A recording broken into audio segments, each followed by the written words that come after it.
De multe ori sunt întrebat cum să-mi construiesc o echipă, cum să trec la următorul nivel, cum să fac echipa asta să funcționeze mai bine, cum să recrutez oamenii potriviți.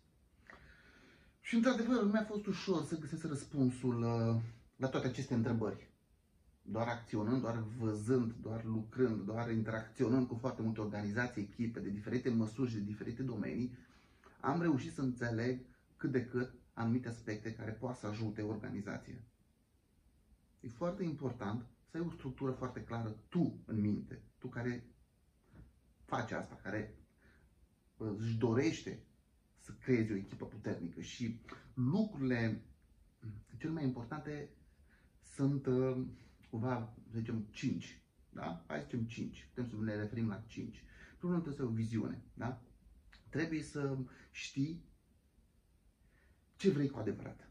Trebuie să știi ce vrei cu adevărat. Care e viziunea ta? Ce vrei cu adevărat să obții? Da? Ce vrei cu adevărat să obții? Cum sunt oamenii ăia? Care este echipa? Cum să arate? Trebuie să te gândești foarte clar și să te gândești până ai în cap o viziune foarte clară și apoi să încerci să și scrii chestia asta. Apoi, trebuie să te gândești care sunt valorile după care se ghideze această echipă și principiile. Da? Care sunt lucrurile importante după care să ne ghidăm, care sunt reperele după care ne ghidăm. Și ne referim la valori, la principii pe care acești oameni să le aibă, să creadă în ele și să se ghideze în organizație și în echipa ta. Și în care, bineînțeles, trebuie să crești și tu. Bun? Bun. După aia, te gândești, după ce ai toate lucrurile astea, te gândești cum obții lucrurile astea, care sunt metodele prin care poți obține o astfel de echipă, da? Cum o recrutezi, ce întrebări pui, cum identifici oamenii respectivi, că sunt conform cu viziunea ta și au aceste principii, valori în care cred. Care sunt metodele? Care sunt întrebările pe care, cum poți identifica tu? Și aici îți poți creona singur un set de întrebări, un set de, probe prin care să reiasă aceste aspecte. Nu există o rețetă magică. Fiecare trebuie să-și creeze propriul set de întrebări, propriul set de verificări, de chei de control, astfel încât să reușească să identifice cât mai mult posibil că persoana aceea este potrivită. Însă e foarte important ca pe toți candidații, toți viitorii tăi membri pe care ți dorești în echipă, să-i treci prin aceleași seturi de întrebări, chestionare, probe. Bun. După aia, după ce faci lucrurile astea, te mai poți gândi și la ce obstacole ai putea întâmpina ulterior. Ok. Știi care este viziunea, știi care sunt valorile, ai chestionarele, ai setul de întrebări, ai instrumentele de lucru prin care poți face asta, ce obstacole poți întâmpina? De exemplu, poate să vină unul și să mintă foarte bine, să nu-mi dau seama.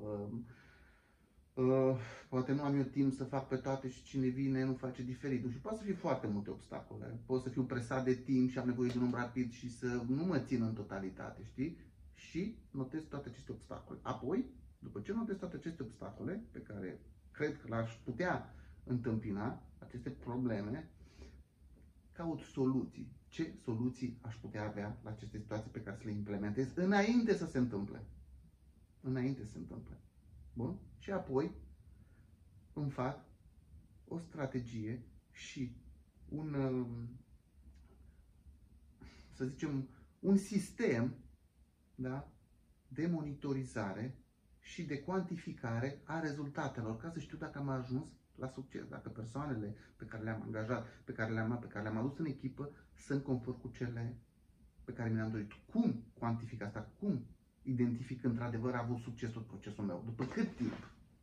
După o lună, după 3, după un an? Ce trebuie să facă acei oameni? Cum trebuie să se comporte? Care sunt rezultatele cuantificabile pe care eu le pot măsura? Astfel încât să spun, da mă, procesul și procedura și tot ceea ce am făcut, viziunea, valorile și modelul în care îmi creez și îmi consolidez echipa funcționează în proporție de 80%.